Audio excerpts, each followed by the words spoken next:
Arbër që keni ju. Si kanë dalë nga këto takimet Balla dhe Bardhi? Shiko, të flasësh me siguri absolute për një takim që është mes dy palëve, unë nuk e marrë dot përsipër, të jemi sinqert.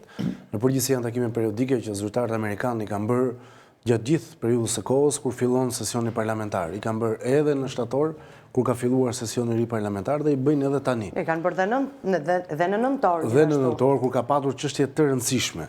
Kështu që është një vëmendje e Shtetit Bashkuar të Amerikës në gjitha proceseve që ka parlamenti, sepse në fund të ditës gjitha reformat, të gjitha ndryshimet, të gjitha projektligjet, çdo gjë kalon aty. Unë kam bërë e kam dëgjuar në fakt kohët e fundit të diskutimin që kjo marrëveshje me Smart City mund të cënojë sigurinë e tjerë, po ndërkohë nëse futesh dhe bën një kërkim në detaje, shikon që kompania në fjalë që pritet të fitojë këtë kontratë të majme, është gati $140 milion, është një kompani e cila është shumë e lidhur me Shtetet e Bashkuara të Amerikës. Pra nuk është një kompani e cila është autonome, është 100% e bazuar në Emiratet Bashkuara Arabe.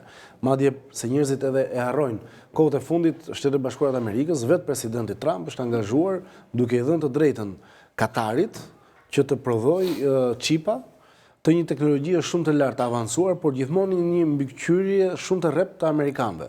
Dhe kjo kompani e cila pritet marrë këtë kontratë do ketë një raport shumë të ngushtë me këtë shtet që të fusi pajisjet të një niveli të lartë monitorimi.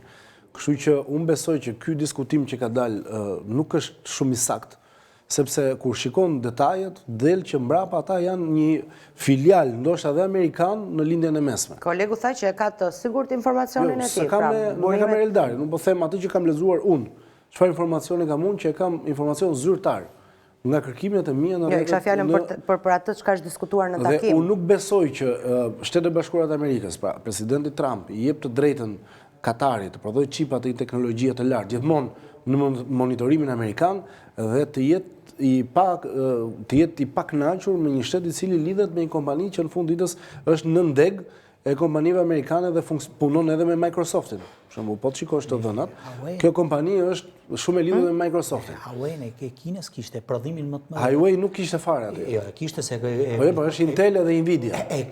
442 ajo që kompania mëm e firmës që ka marrë, sepse kjo firma që e ka marrë Smart City ishte pjesë e një kompanie me qendër në Abu Dhabi. Sapo e kontrollova. 4 senatorë amerikanë kanë bërë deklaratën se furnizohet me teknologji. Sapo e kontrollova dhe Nvidia dhe Intel janë pjesë bashkë me Microsoftin që do jenë te kjo marrëveshje e re që kanë bërë Shtetet e Bashkuara të Amerikës duke i dhënë akses pra ju thoni që teknologji të lartë. E dyta, unë nuk besoj që Rama, Kryeministri Rama, Qeveria e Shqipërisë, Këshilli i Ministrave ka luksin që të bëjë një marrëveshje e cila nuk pëlqejet nga Shtetet e Bashkuara të Amerikës. Pra unë nuk besoj që mos devijojmë tani nga tema.